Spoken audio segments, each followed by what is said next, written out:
The Assembly will hear a statement by His Excellency Benjamin Netanyahu, Prime Minister of the State of Israel. I request the protocol to escort His Excellency.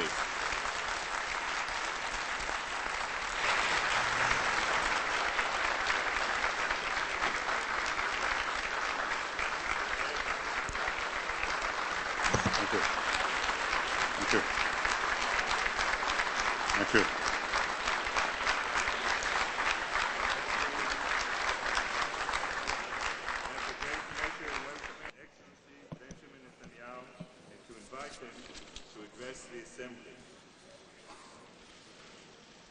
Thank you very much, Mr. President. It's a pleasure to see the General Assembly presided by the Ambassador from Israel.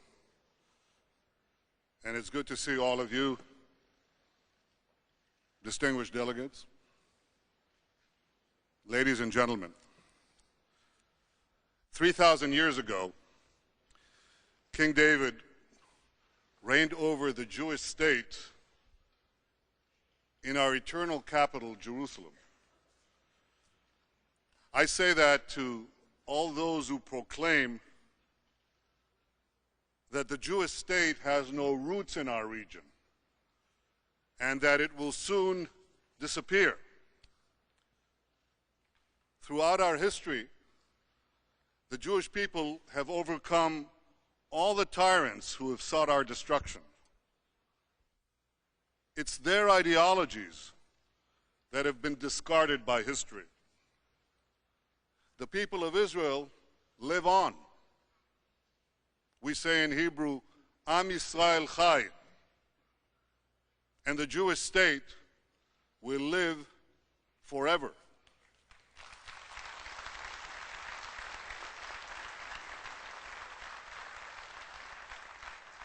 The Jewish people have lived in the land of Israel for thousands of years.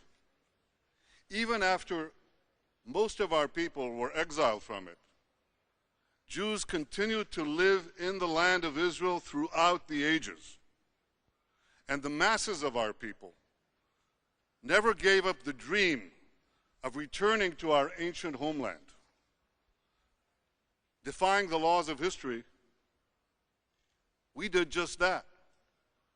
We ingathered the exiles, restored our independence, and rebuilt our national life.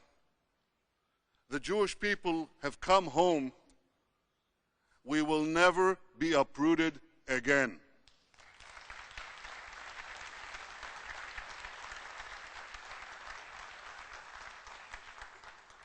Yesterday was Yom Kippur, the holiest day of the Jewish year. Every year for over 3 millennia, we have come together on this day of reflection and atonement. We take stock of our past. We pray for our future. We remember the sorrows of our persecution.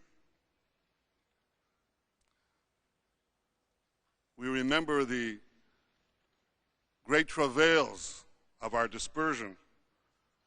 We mourned the extermination of a third of our people, 6 million, in the Holocaust. But at the end of Yom Kippur, we celebrate. We celebrate the rebirth of Israel. We celebrate the heroism of our young men and women who've defended our people with the indomitable courage of Joshua, David, and the Maccabees of old. We celebrate the marvel of the flourishing modern Jewish state. You see, in Israel, we walk the same paths tread by our patriarchs, Abraham, Isaac, and Jacob. But we blaze new trails in science, technology, medicine, agriculture. In Israel, the past and the future find common ground. Well, unfortunately, that's not the case in many other countries. For today, a great battle is being waged between the modern and the medieval. The forces of modernity seek a bright future in which the rights of all are protected, in which an ever-expanding digital library is available in the palm of every child, in which every life is sacred.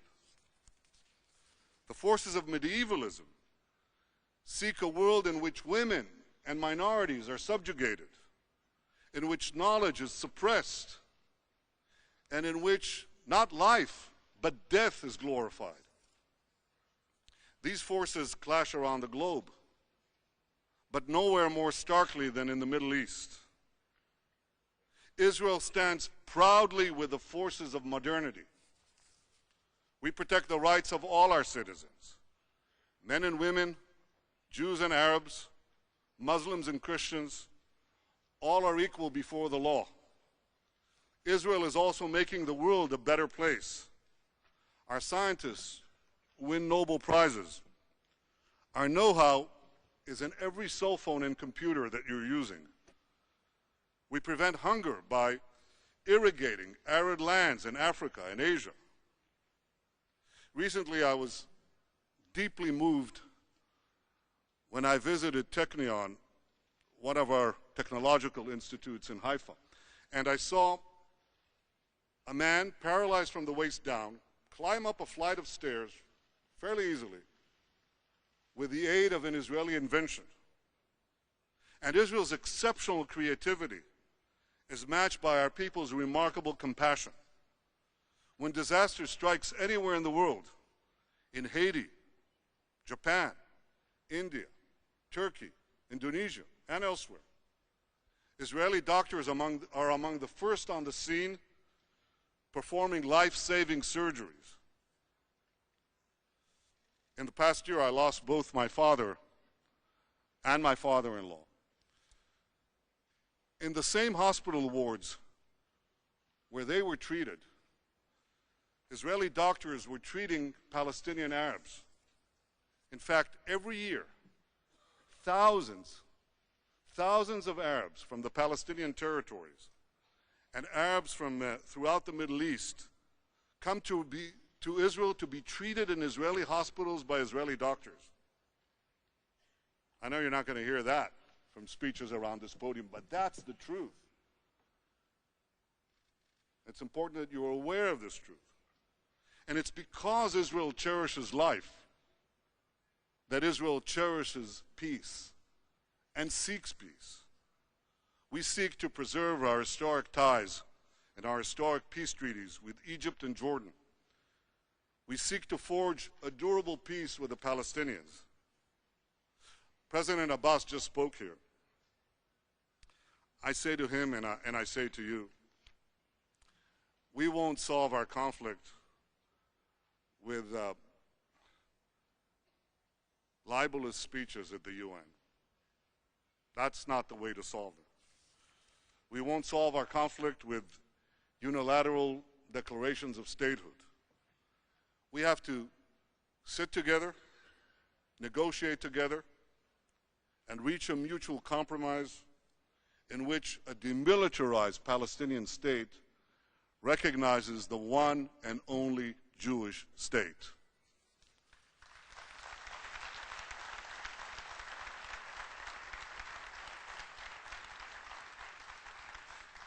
Israel wants to see a Middle East of progress and peace. We want to see the three great religions that sprang forth from our region, Judaism, Christianity, and Islam, coexist in peace and in mutual respect. Yet the medieval forces of radical Islam, whom you just saw storming the American embassies throughout the Middle East, well, they oppose this. They seek supremacy over all Muslims. They're bent on world conquest. They want to destroy Israel, Europe, America. They want to extinguish freedom. They want to end the modern world. Now, militant Islam has many branches, from the rulers of Iran with their revolutionary guards, to Al-Qaeda terrorists, to the radical cells lurking in every part of the globe. But despite their differences, They are all rooted in the same bitter soil of intolerance. That intolerance is directed first to their fellow Muslims, and then to Christians, Jews, Buddhists, Hindus, secular people, anyone who doesn't submit to their unforgiving creed. They want to drag humanity back to an age of unquestioning dogma, unrelenting conflict. I'm sure of one thing. Ultimately, they will fail. Ultimately, light will penetrate the darkness. We've seen that happen before. Some 500 years ago, the printing press helped pry a cloistered Europe out of a dark age. And eventually, ignorance gave way to enlightenment. So too, a cloistered Middle East will eventually yield to the irresistible power of freedom and technology. And when this happens, our region will be guided not by fanaticism and conspiracy, but by reason and curiosity. I think the relevant question is this. It's not whether this fanaticism will be defeated. It's how many lives will be lost before it's defeated. And we've seen that happen before too. Some 70 years ago, the world saw another fanatic ideology bent on world conquest. Now it went down in flames, but not before it took millions of people with it. Those who opposed that fanaticism waited too long to act. In the end, they triumphed, but at an horrific cost. My friends, we cannot let that happen again. You see, at stake is not merely the future of my country. At stake is the future of the world. And nothing could imperil our common future more than the arming of Iran with nuclear weapons. To understand what the world would be like with a nuclear-armed Iran, just imagine the world with a nuclear-armed Al-Qaeda. Now, it makes little difference whether these lethal weapons are in the hands of the world's most dangerous terrorist regime or the world's most dangerous terrorist organization. They're both fired by the same hatred. They're both driven by the same lust for violence. Just look at what the Iranian regime has done up till now without nuclear weapons. In 2009, they brutally put down the protests, mass protests for democracy in their own country. Today, their henchmen are participating in the slaughter of tens of thousands of Syrian civilians, including thousands of children, directly participating in this murder. They abetted the killing of American soldiers in Iraq and continue to do so in Afghanistan. And before that, Iranian proxies killed hundreds of American troops in Beirut and in Saudi Arabia. They've turned Lebanon and Gaza into terrorist strongholds, embedding nearly 100,000 missiles and rockets in civilian areas. Thousands of these rockets and missiles have already been fired at Israeli communities by their terrorist proxies. In the last year, they've spread their international terror networks to 24 countries across 5 continents, from India and Thailand to Kenya and Bulgaria. They've even plotted to blow up a restaurant a few blocks from the White House in order to kill a diplomat. And of course, Iran's rulers repeatedly deny the Holocaust and call for Israel's destruction almost on a daily basis, as they did again this week from the United Nations. So I ask you, given this record of Iranian aggression without nuclear weapons, just imagine Iranian aggression with nuclear weapons. Imagine their long-range missiles tipped with nuclear warheads, their terror networks armed with atomic bombs.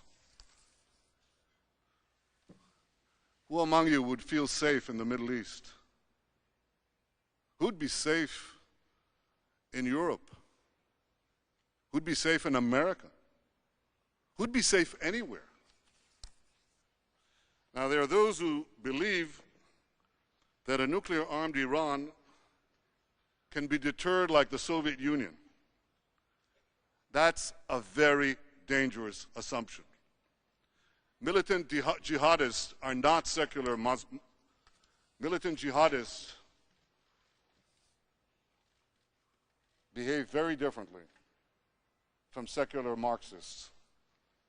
There were no Soviet suicide bombers, yet Iran produces hordes of them. Deterrence worked with the Soviets because every time the Soviets faced a choice between their ideology and their survival, they chose their survival. But deterrence may not work with the Iranians once they get nuclear weapons. There's a great scholar of the Middle East, Professor Bernard Lewis, who put it best. He said that for the Ayatollahs of Iran, mutually assured destruction is not a deterrent. It's an inducement. Iran's apocalyptic leaders believe that a medieval holy man will reappear in the wake of a devastating holy war, thereby ensuring that their brand of radical Islam will rule the earth. Now, that's not just what they believe. That's what is actually guiding their policies and their actions. Just listen to Ayatollah Rafsanjani, who said, I quote, "The use of even one nuclear bomb inside Israel will destroy everything. However, it would only harm the Islamic world." Rafsanjani said, "It is not irrational to contemplate such an eventuality." Not irrational. And that's coming from one of the so-called moderates of Iran.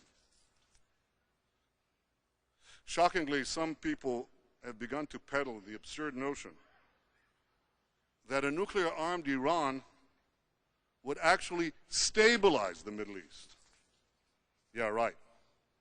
That's like saying a nuclear-armed Al-Qaeda would usher in an era of universal peace. Ladies and gentlemen, I've been speaking about the need to prevent Iran from developing nuclear weapons for over 15 years. I spoke about it in my first term in office as Prime Minister, and then I spoke about it when I left office. I spoke about it when it was fashionable, and I spoke about it when it wasn't fashionable. I speak about it now because the hour is getting late, very late.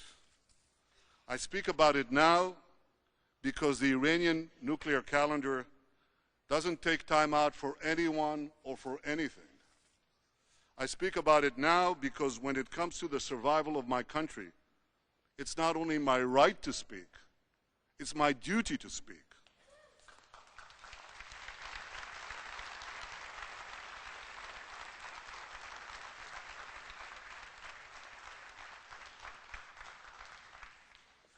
And I believe that this is the duty of every responsible leader who wants to preserve world peace.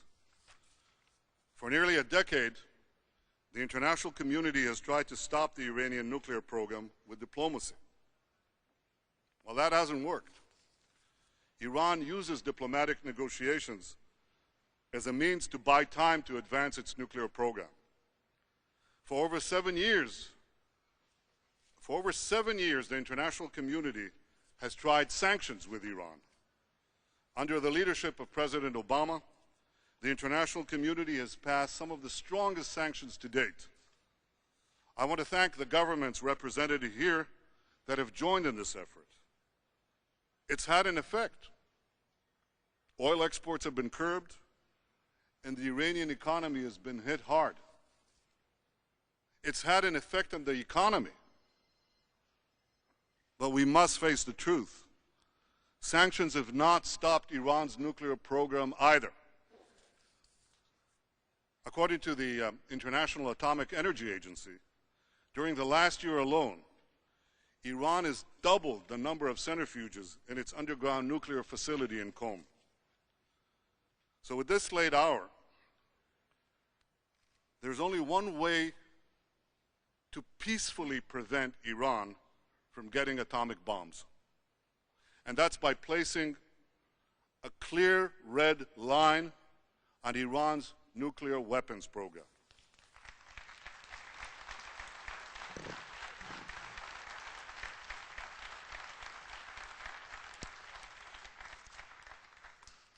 Red lines don't lead to war. Red lines prevent war.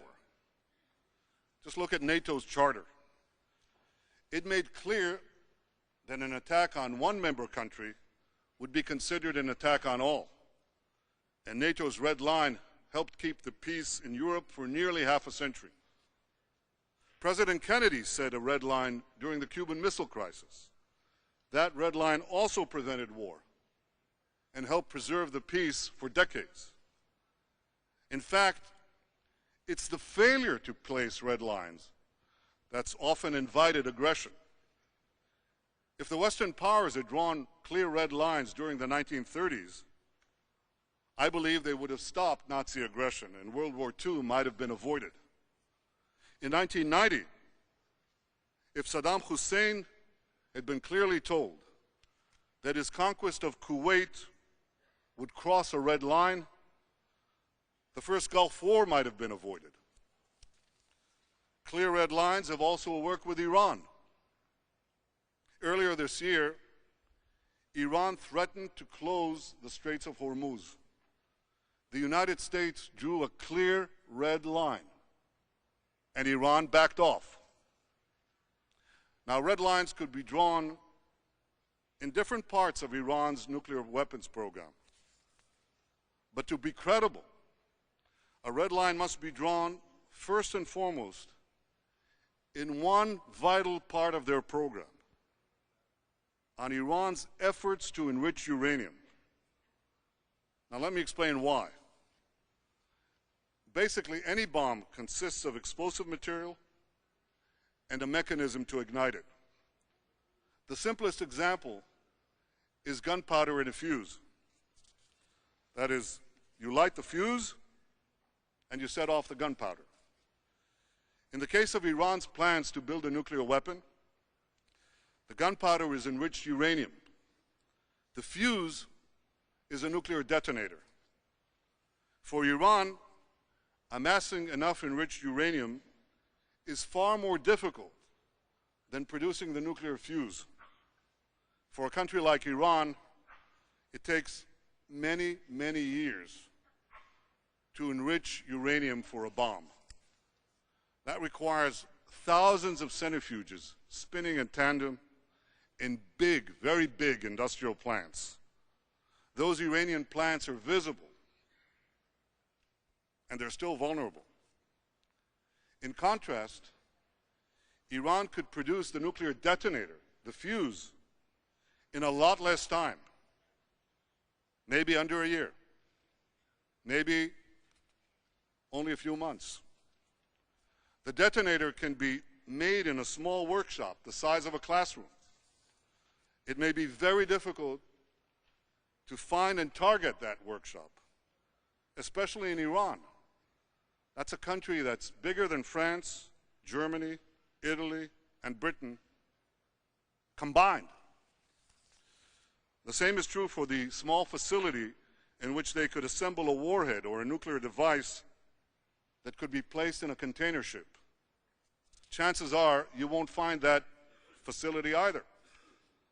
So in fact, the only way that you can credibly prevent Iran from developing a nuclear weapon is to prevent Iran from amassing enough enriched uranium for a bomb. So how much enriched uranium do you need for a bomb? And how close is Iran to getting it? Well, let me show you.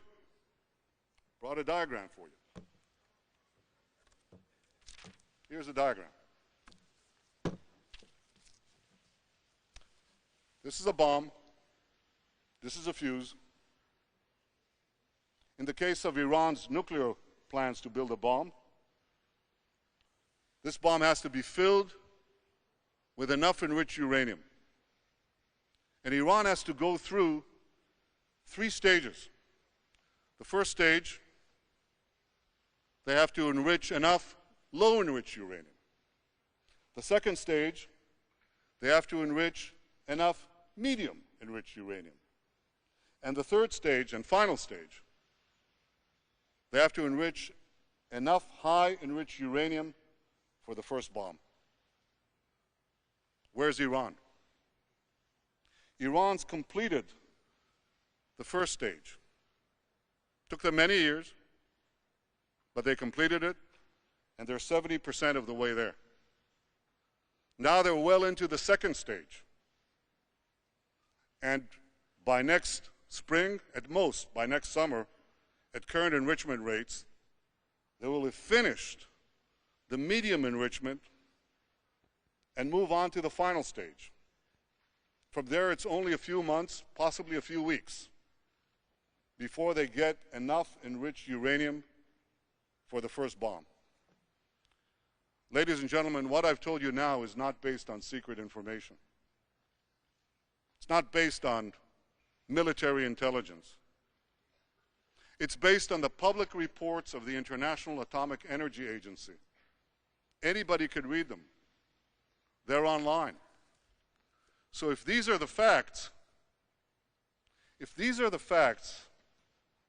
and they are, where should a red line be drawn? A red line should be drawn right here.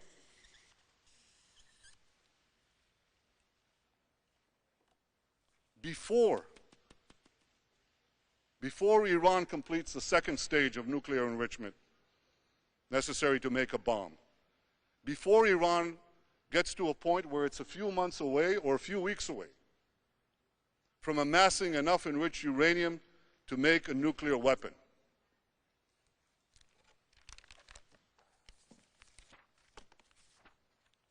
Now, each day that point is getting closer.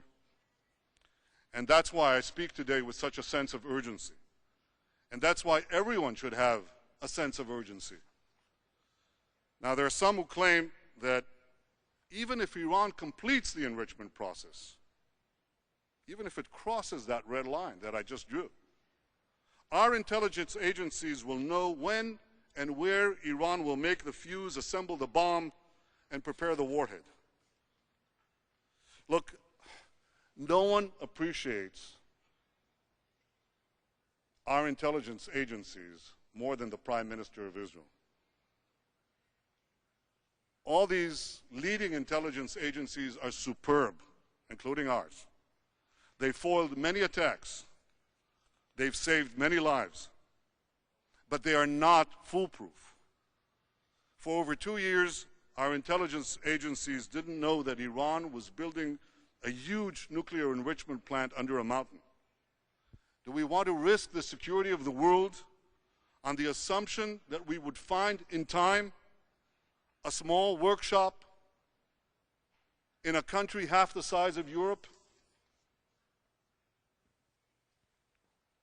Ladies and gentlemen, the relevant question is not when Iran will get the bomb. The relevant question is, at what stage can we no longer stop Iran from getting the bomb? The red line must be drawn on Iran's nuclear enrichment program, because these enrichment facilities are the only nuclear installations that we can definitely see and credibly target.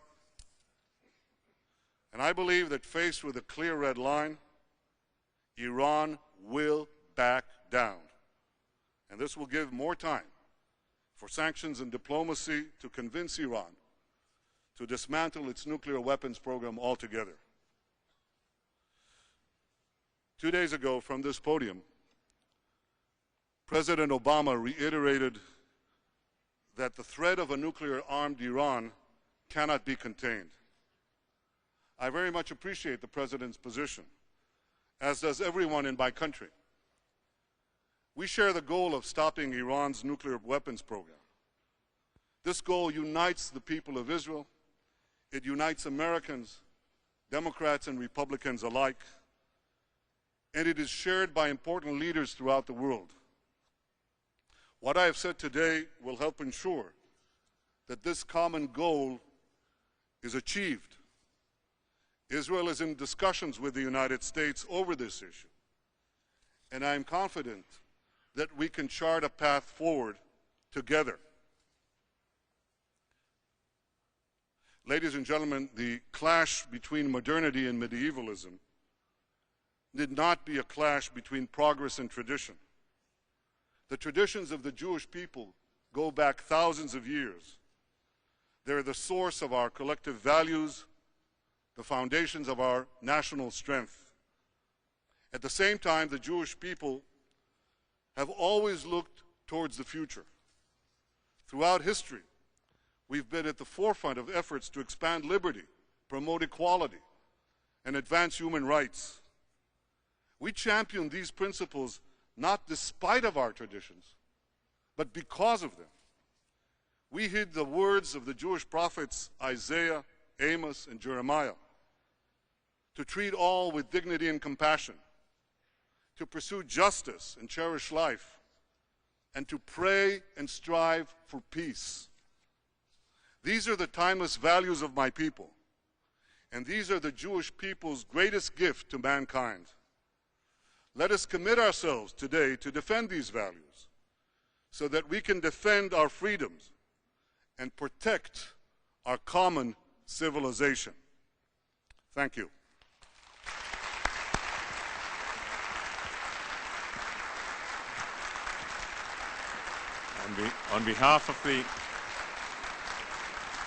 On behalf of the General Assembly, I wish to thank the Prime Minister of the State of Israel for the statement just made.